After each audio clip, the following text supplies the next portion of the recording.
Olá, meus queridos amigos da célula. Mais uma semana de estudo, amém?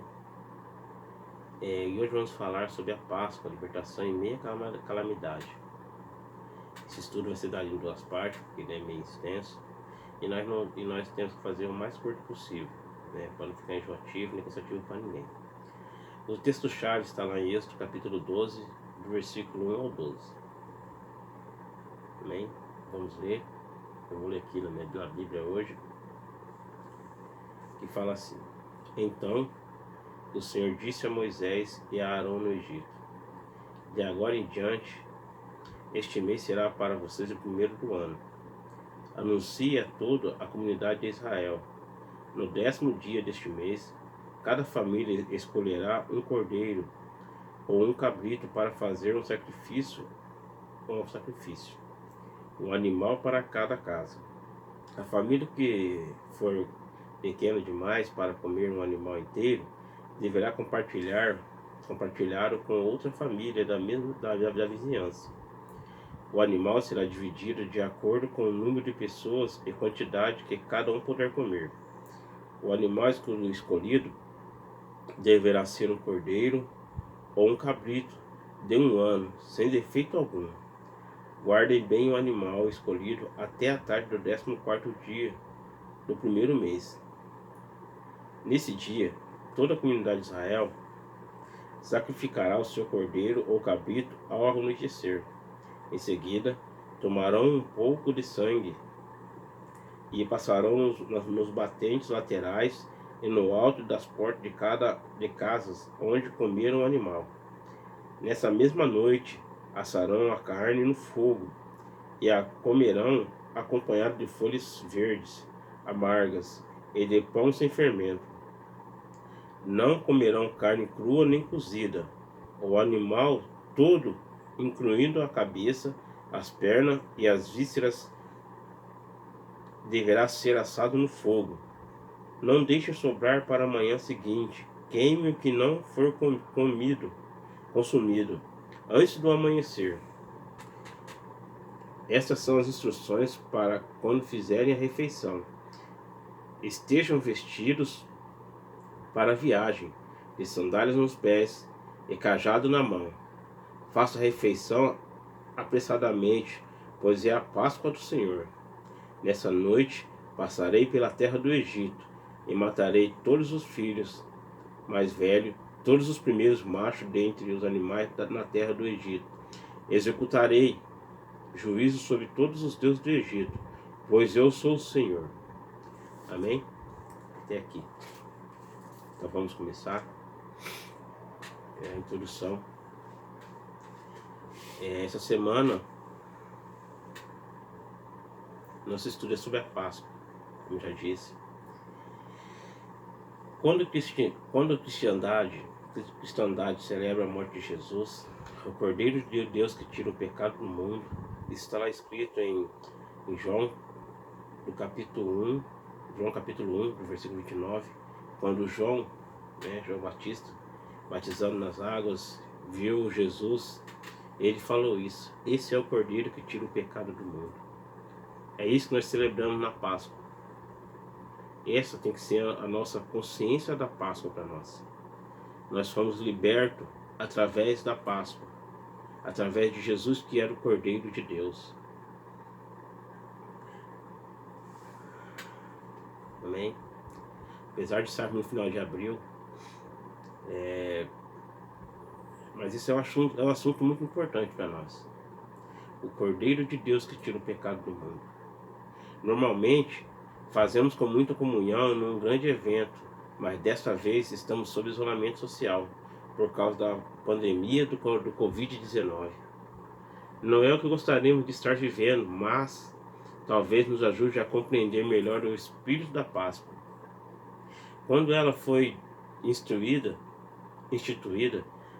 também os crentes hebreus precisavam ficar confinados em suas casas, porque a morte iria passar por toda a terra do Egito. Entretanto, naquele tempo de choro e angústia para muitos, haveria libertação para os que obedeciam a Deus e confiavam no sangue do Cordeiro. Amém? Vamos procurar entender o espírito da verdade, o espírito da verdadeira Páscoa. É o que estamos vivendo hoje. Páscoa, presente a liberdade. Se estamos em isolamento social, Deus está preparando a nossa saída. Amém? Se estamos em casa hoje, pensando no que vai acontecer amanhã, não vamos nos preocupar. Vamos pensar que nós estamos na Páscoa de Deus, né? Ele fala assim, né, no primeiro versículo, diz assim: então o Senhor diz a Moisés e a Arão no Egito: de agora em diante, este mês será para você o primeiro do ano. Então, quando essa pandemia acabar, quando ela chegar ao fim, tenha em mente que Deus está dando a saída para você. Esse mês será o primeiro mês do seu ano. Você pode ficar tranquilo, porque Deus tem algo de bom para você no meio dessa pandemia. A verdadeira Páscoa, vamos aqui no tópico 1. A verdadeira Páscoa é um chamado à fé em família. Está lá no versículo 3. O cordeiro que representa a Jesus deveria ser comido por toda a família, na intimidade do lar. Isso ressalta a verdade do que o plano de Deus sempre foi concentrado na família. Por isso mesmo Satanás e o mundo atacam com tanta violência. Precisamos aproveitar este tempo para fortalecer o altar doméstico juntos. Pais e filhos, marido e mulher, orando e nos alimentando da palavra de Deus. Isso é muito importante. Temos que estar sempre juntos. Se você for reparar aí nas redes sociais, o que mais é brincadeira, mas é o diabo fazendo brincadeira com isso. O que mais ataca é a família. Eles falam assim, algumas pessoas falam nas redes sociais, como é que vai ficar um pai, uma mãe, ou o marido ou a mulher dentro de uma casa durante esse isolamento social. Mas você é um filho de Deus. Você sabe como você vai ficar na sua casa. Você sabe que você tem que ter comunhão com a sua mulher, com os seus filhos. Você tem que chamar eles, às vezes pegar ali, cantar uns louvores, né, com seus filhos, com sua esposa, com a sua esposa, né, com seu marido, com a sua esposa, cantar uns louvores, né. É sempre bom manter essa comunhão. Sempre que puder estar falando de Jesus para os seus filhos, ensinando eles. Não é fácil, mas temos que fazer isso. O verdadeiro cristianismo, prosseguindo, o verdadeiro cristianismo não pode ser vivido com uma postura de desprezo e distanciamento da família. Amém? Quero ler com vocês em Malaquias, capítulo 4. Né? E vamos comentar também sobre isso. Malaquias, capítulo 4, vamos lá? Hoje estou com a Bíblia, né, impressa.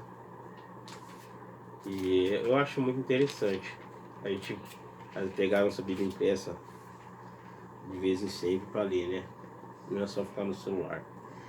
Malaquias capítulo 4, versículos 5 e 6 diz assim: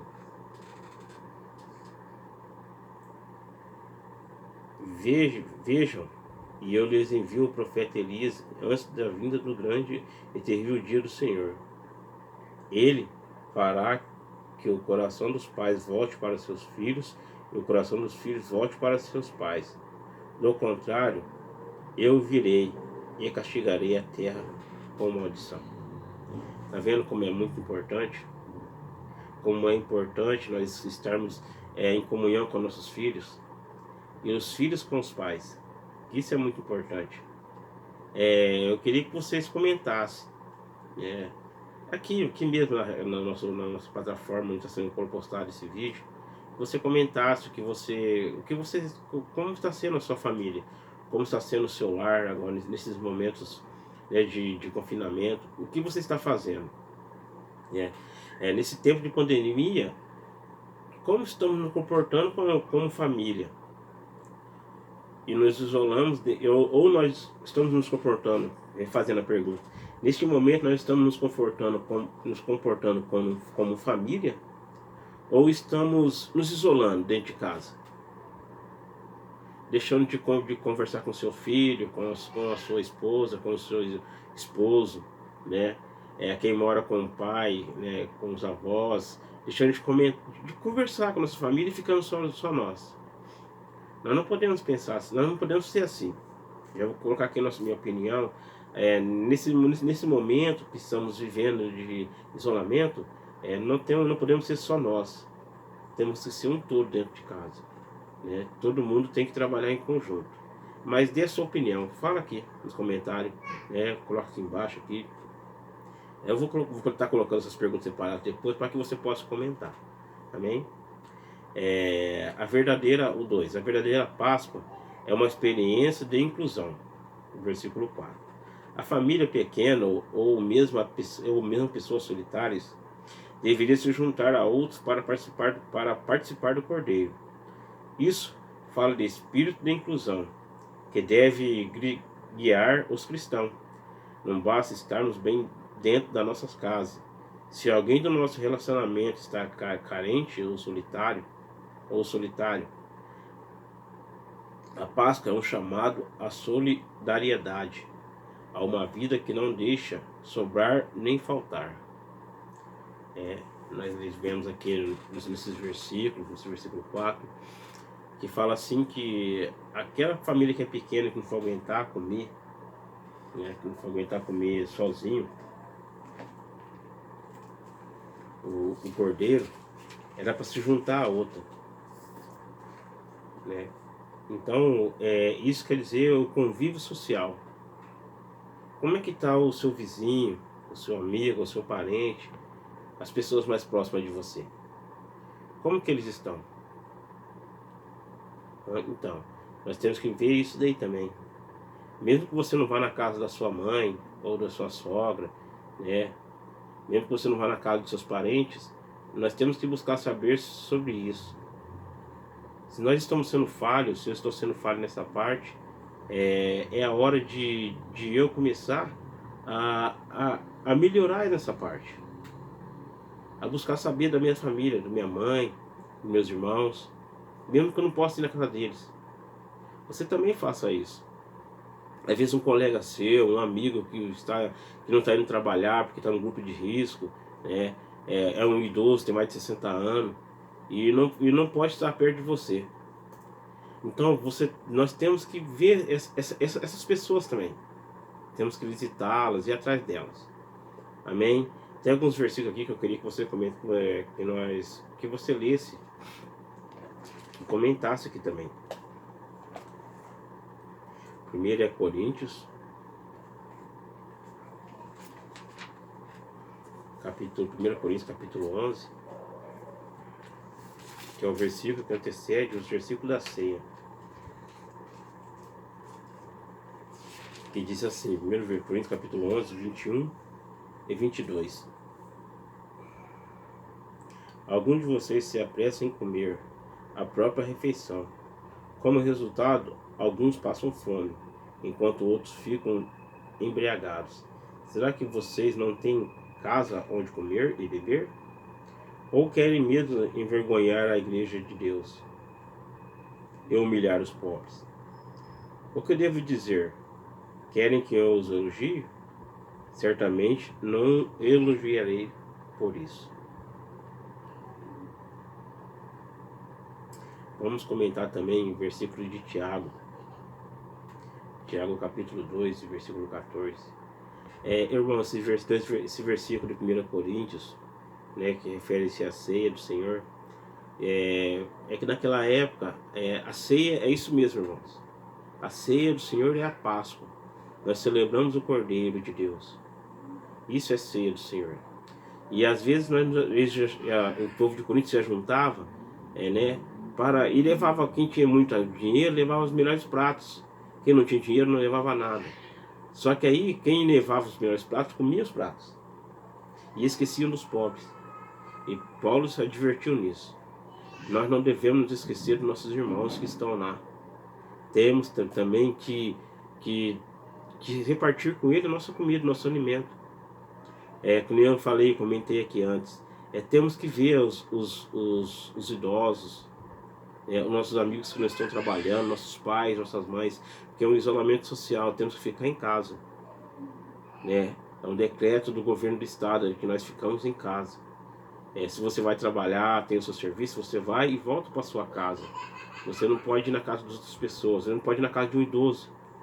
Mas você pode ligar para ele, para ver como ele está. Isso é repartir a ceia do Senhor. Isso é repartir, isso é viver a Páscoa do Senhor. É buscar as outras pessoas. Quero ler também Tiago. Tiago capítulo 2, em versículo 14 e 16. Tiago 2, versículo 14 e 16, que diz assim: do 14 ao 16, irmãos. De que adianta, meus irmãos, dizerem que têm fé, se não a demonstram por meio de suas ações? Acaso esse tipo de fé pode salvar alguém? Se um irmão ou irmã necessitar de alimento ou de roupa, e vocês disserem, até logo e tenha um bom dia, aquece-se e coma bem, mas não lhe derem alimentos nem roupa, em que isso ajuda? Quantas vezes nós estamos fazendo isso com as pessoas? As pessoas chegam até nós, pessoas que realmente precisam, irmãos. Tem muitas pessoas aí que não precisam, né? Mas pessoas que precisam chegam até nós e pedem ajuda. Eu não vou ajudar, não. Por que eu vou fazer isso? Nós temos que ajudar, não importa quem seja, mas principalmente os que são do nosso meio, amém?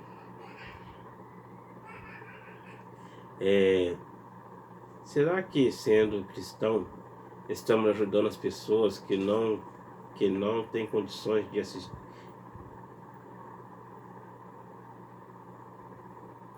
Não tem condições de assistir nossos cultos online? O que estamos fazendo para ajudar essas pessoas? Será que sendo cristão estamos ajudando as pessoas que não têm condições de assistir nossos cultos online? O que estamos fazendo para ajudar? Nós já procuramos saber quem pode, quem não pode assistir nossos cultos? Ou não? Vamos continuar, irmãos. A verdadeira Páscoa é um compromisso com o verdadeiro Cristo. Versículos 5 e 10. Esses dois versículos dizem que o cordeiro da Páscoa tinha que ser perfeito e deveria ser comido por inteiro, sem descartar nada. Isso fala de recebermos Cristo como uma palavra de Deus e revelada. Há muitos falsos cristos sendo pregados e cridos em nosso tempo. Há o falso Cristo do legalismo, o falso Cristo do humanismo. O legalismo é aquele que amaldiçoa tudo, e o humanismo é aquele que abençoa tudo, não trata o pecado. Mas o Cristo verdadeiro é santo, misericordioso, e ao mesmo tempo ele abençoa, mas exige de nós renúncia e arrependimento. É este Jesus que nós precisamos engolir por inteiro, não selecionando só o que nos agrada. Esse Cristo aqui, o verdadeiro Cristo, que vai nos levar para o céu. Ali quando fala do cordeiro, que isso quer dizer, irmão, se sua família é pequena, você vai comer inteiro, reparta. Mas não pode sobrar nada de Jesus. Jesus, ele tem que ser inteiro em nossas vidas. Não podemos deixar nada para trás. Eu vou deixar 3 versículos que saem no estudo, para que você comente aqui embaixo. Que é o versículo de João 5, versículo de João, capítulo 6, versículo 53. João 6,53, que diz assim: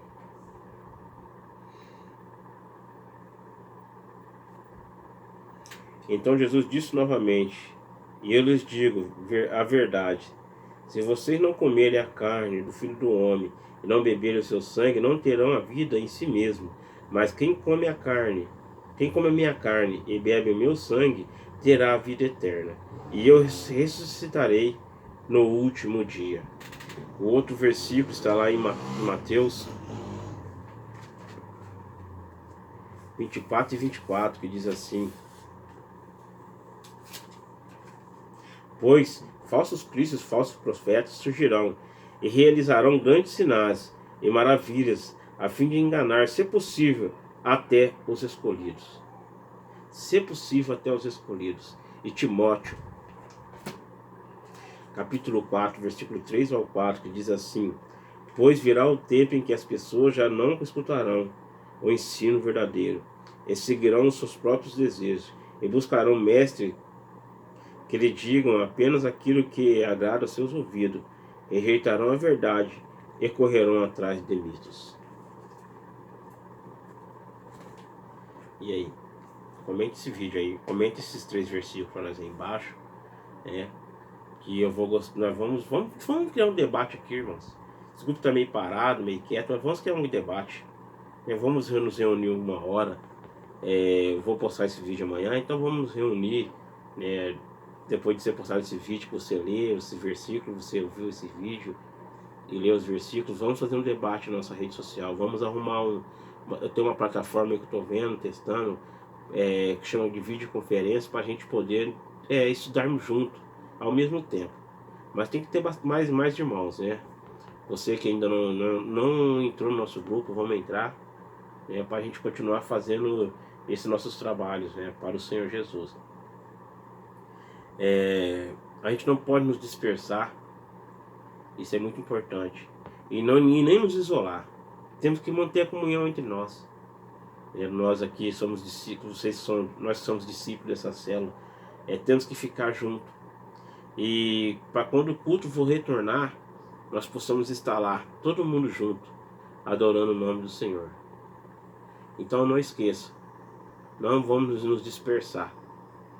Vamos ficar juntos, vamos adorar o Senhor nessa célula. E nesses tempos de isolamento, não vamos ficar isolados. A igreja precisa saber que nós estamos aí e que somos fiéis a ela. Temos que ser fiel à nossa igreja, fiel a Jesus Cristo. Fiel em tudo, porque Ele é fiel conosco. Ele fez uma promessa, Ele cumpre ela até o final. E Ele é sempre fiel conosco. Então vamos permanecer fiel com Ele, em nome de Jesus. Não nos esquecendo da palavra de Deus, porque o nosso Deus é poderoso, é grande e é tremendo para nos abençoar. Amém? Não se esqueça, se tiver alguma pergunta, façam aqui. Se você ainda não deu o seu dízimo, né? Tem os nossos tesoureiros da célula, entrega na mão deles, que é o irmão Zé, entrega para ele. Ele também é o tesoureiro da igreja, uma pessoa correta e idônea. Então não esqueça de continuar abençoando a obra de Deus. Em nome de Jesus. Amém? Deus abençoe você. Até o nosso próximo estudo. E vamos comentar aqui embaixo aqui. Vamos fazer um debate aqui em nome de Jesus. Não um debate santo, saudável, né? Vamos crescermos espiritualmente. Amém? Deus abençoe você em nome de Jesus.